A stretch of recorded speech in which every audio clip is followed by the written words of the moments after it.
Hello friends, मैं story teller लेके आया हूँ आप सभी के लिए एक नई कहानी, डांस पे चांस।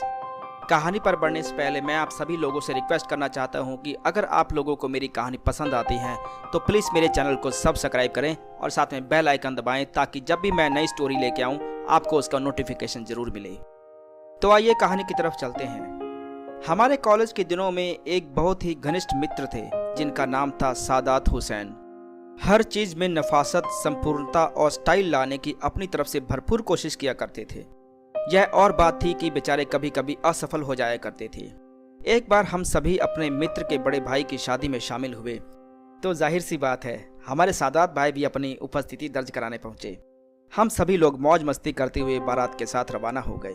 कन्या पक्ष का गांव शहर से अधिक दूर नहीं था, लेकिन आप लोग तो भारतीय बारातों से भली भांति परिचित ही होंगे। यदि वर वधू के घर के द्वार आमने सामने हों तो भी आप कुछ मस्तीले बारातियों की कारस्तानी की वजह से कन्या के घर पहुंचने का निश्चित समय नहीं बता सकते, तो वही कारस्तानी इस बारात में कैसे नहीं होती। शहर की सीमा पर पहुंचते ही सामने चमकते हुए बोर्ड पर बड़े बड़े अक्षरों में लिखा था, दीनापुर देसी दारू।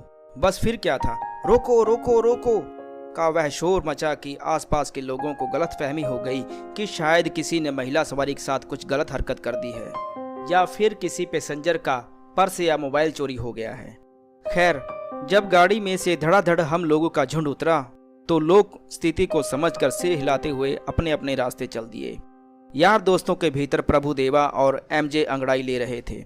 बस जादुई शरबत के 2-4 घूंट हलक से नीचे उतरने की देर थी। पड़ोस की पान की दुकान पर जो डीजे का धमाकेदार गाना बज रहा था, आज रपट जाए तो हमें ना उठाइयो, लगे हाथों एक दो ने आगे के लिए रिहर्सल भी शुरू कर दी थी। अच्छा, हम सारे दोस्त एक अलग ही कार में थे, बारात की गाड़ियों से सबसे पीछे, इसलिए किसी को यह पता भी नहीं चला कि हम लोग रुक गए थे। फटाफट सब ने काम निपटाया, फिर पान की दुकान पे आगे के लिए गोला बारूद लेने चले गए, जैसे पान मसाला, सिगरेट, इलायची वगैरह। गाना बदल चुका था, अब एक नया गाना अपनी धमक बिखेर रहा था।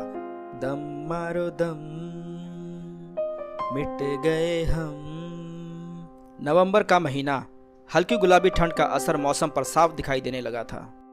अब यारों की बैटरी फुल चार्ज हो चुकी थी जो लंबी लंबी फेंक रहे थे। मियां सादात को नृत्य का हद से ज्यादा शौक था। वह अपनी नृत्य कला का प्रदर्शन अक्सर किया करते थे। हम यार दोस्त भी उनका दिल ना तोड़कर जबरदस्त वाह वाह क्या बात है का नारा बुलंद कर दिया करते थे। बस संगीत की 2-4 लहरें उनके कानों में पड़ने की देर होती थी, वे आप देखते न ताव 2-4 ठुमके लगा ही देते थे। फिर यह तो बारात ठहरी, ऊपर से गुलाबी ठंड में ना करते कोल्ड ड्रिंक में थोड़ी सी डलवा दी। फिर क्या था, उन्होंने वो समा बांधा कि हम आपको बता नहीं सकते कि किस तरह उन्हें काबू करके गाड़ी में डाला और फिर आगे निकल चुकी गाड़ियों का साथ पकड़ने के लिए तेजी से निकल पड़े। गाड़ी के अंदर मियां सादात अपने रंग में आ चुके थे। पूरा जोर लगा के इधर उधर वालों को नृत्य प्रतियोगिता से बाहर फेंकने की पुरजोर कोशिश कर रहे थे। शायद सोम रस के साइड इफेक्ट अपना असर दिखा रहे थे। असल में बाकी सब खेले खाए हुए पट्टे थे, मगर हमारे सादात भाई उस दिन चने के झाड़ पे चढ़ गए थे। अब उन्हें नीचे उतारना बहुत जरूरी था, नहीं तो हम सब के ढोल नगाड़े बजना तो तय था।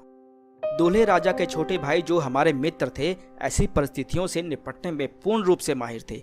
वे कुछ सोचते हुए हमसे बोले, इसे नींबू पानी पिलाते हैं। रास्ते में एक ढाबे पर गाड़ी रोकी गई, उनको नींबू पानी का सेवन कराया गया और साथ साथ में जमकर नींबू भी चटाया गया। तब जाकर हमारे सादात भाई अपने पुराने चोले में वापस आए।